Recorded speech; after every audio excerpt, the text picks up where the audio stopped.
What if an indie studio became as large as Nintendo? Well, believe it or not, that could actually produce some of the biggest problems indies have ever faced. So let's talk about just who this could affect, how it could happen, and if or even when this concerning future could become a reality. First, we need to understand just what holds larger studios back. Or perhaps not necessarily what is holding them back, since I think we all know what that is, but why it's holding them back. You ever wonder where game developers get all their money from? Well, a large portion of it comes from investors. Very wealthy people or groups who, to put it simply, give developers money in hopes that they use that money to make more money. First and foremost, investors are interested in making a profit, and to be fair, that's literally their job. They're not inherently malicious or evil, they just want a return on their investments. However, this comes at a cost. You see, developing a video game is unreasonably difficult. There are hundreds of moving parts that all need to function at the highest possible level to create a truly excellent experience. And it's when you throw investors into the mix that problems start to occur. So there are two major ways investors can really harm the process of creating a game. First, ask yourself, what is the most profitable time to release a video game? Probably around here, right? Every calendar year, sales of basically everything go through the roof here thanks to the holidays. However, this isn't the only financially beneficial time to release a game. If a new console is coming out, you can drive sales for both the console and the game by releasing them both at the same time. Equally, maybe you want to line up your game release with some merchandise like plushies or even a movie. All of these will inevitably lead to the same problem for game developers: rushing their game. Everyone knows the old quote, right? A delayed game is eventually good, but a rushed game is forever bad. Well, unfortunately, investors don't really care about that, even if they probably should. If they want a game to release during the holiday season or at a designated time, that's when that game is coming out, whether it's ready or not. This leads to situations like Fallout 76 or Cyberpunk, games that clearly weren't ready but just couldn't be delayed any longer. But there's still that second issue, and it's something that may be exponentially more harmful because while a rushed game may eventually reach its potential with the help of patches and bug fixes, if this happens to a game, it can't really be fixed. So let's go back a bit. Investors want to make money, right? Well, one way to do that is by releasing a game at the opportune time, but a much more effective way is to change how you design the game. The concerning part about this is it's a fundamental issue. If a game's mythos is to make as much money as possible, you can't really fix that. Conversely, a problem that's very easy to fix is not being subscribed to the channel. You can see this money-focused mindset in things like loot boxes or microtransactions that are borderline necessary to progress in the game. In games like this, it's no longer about delivering a one-of-a-kind experience to the player,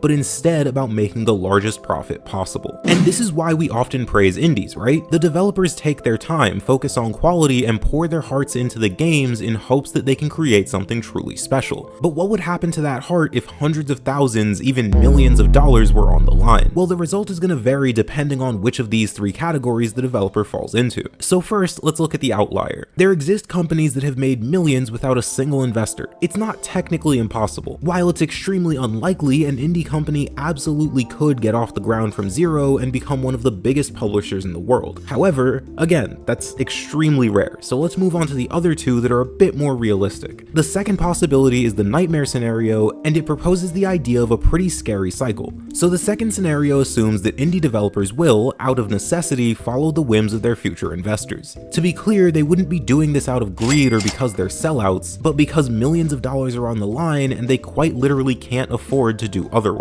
I mean, think about it. Let's imagine you're a studio who needs, I don't know, $2 million to finish your game. The building you operate in has a monthly rent of $20K, and you've got a team of 30 people, all of whom need to be paid. Don't think about the numbers too much, I just made them up. If your investors pay the $2 million, they want that game out at a certain time, and you don't have a spare $2 million in your bank account, negotiating can become a little difficult because you've still got employees and rent to pay. Obviously, this is all extremely oversimplified since I'm neither a game developer nor an investor, but this is pretty basic logic. Or who knows, maybe I'm crazy. But if I'm not, then this situation is concerning to say the least. This means that there's a cycle. First, indie developers are praised for having pure hearts and being grassroots organizations composed of people who love video games. As a result, they eventually grow large enough to directly compete with the massive corporations that inspired them. However, in growing this big, they inevitably fold to the whims of the investors and become the very antithesis of what made them so special in the first place. They become just another massive gaming corporation more concerned with profit than passion.